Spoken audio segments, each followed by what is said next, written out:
Na nyuma chapchap. Anko Abi. Yes. Sasa hivi mbona watu wanaachana tena ovyo? Wanaachana ovyo kwa sababu saizi wanasema kwamba haki sawa 50-50.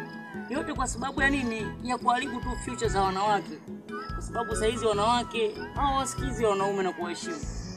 Hivi 50-50 ndio nini bwana? 50-50 wamemaanisha kwamba kazi ya mwanaume afanye mwanamke na kazi ya mwanamke afanye mwanaume. Hapo ndio.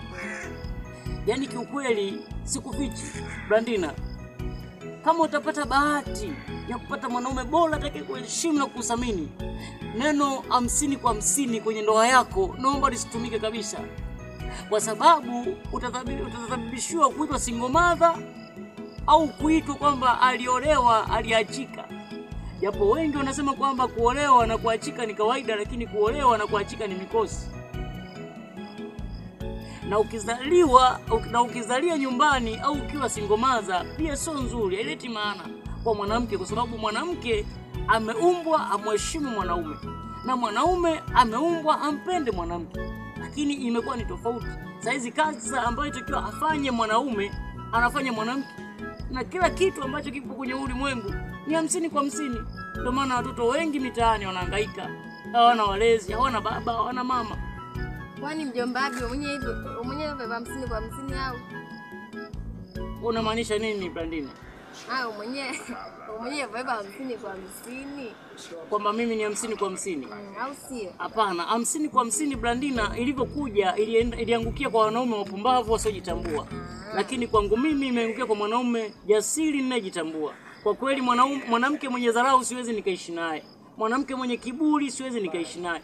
Na mwanamke asiyetambua thamani ya mwanaume siwezi pia nikamuelewa kwenye maisha yangu. Naomba kama utasikiliza naye kufundisha mjomba wako, naomba basi ukayaishi hivi hivi. Mwanaume hata kama hana kisu, hana kitu, hadharauliki. Mwanaume anaheshimiwa hata kama hana chochote. Mwanaume anaheshimiwa na mwanamke anapendwa. Iko hivyo. Nenda kaoshe vyombo. Alafu na ile tangawizi naomba unichemshie. Haya, asante. Unajua binti ana akili sana. Maswali aliyouliza lengo lake apate kujua. Hivi 50-50 kwenye ndoa inafaa? Kwa kweli haifai. Hata kwenye akili yangu mimi haiji. Yaani haikai kabisa. Na nimeikataa 50-50 kwenye maisha yangu. Mwanamke akileta 50-50 anifai. Hafai kabisa. 50-50 ulifikiria upuuzi, ndio maana watoto wengi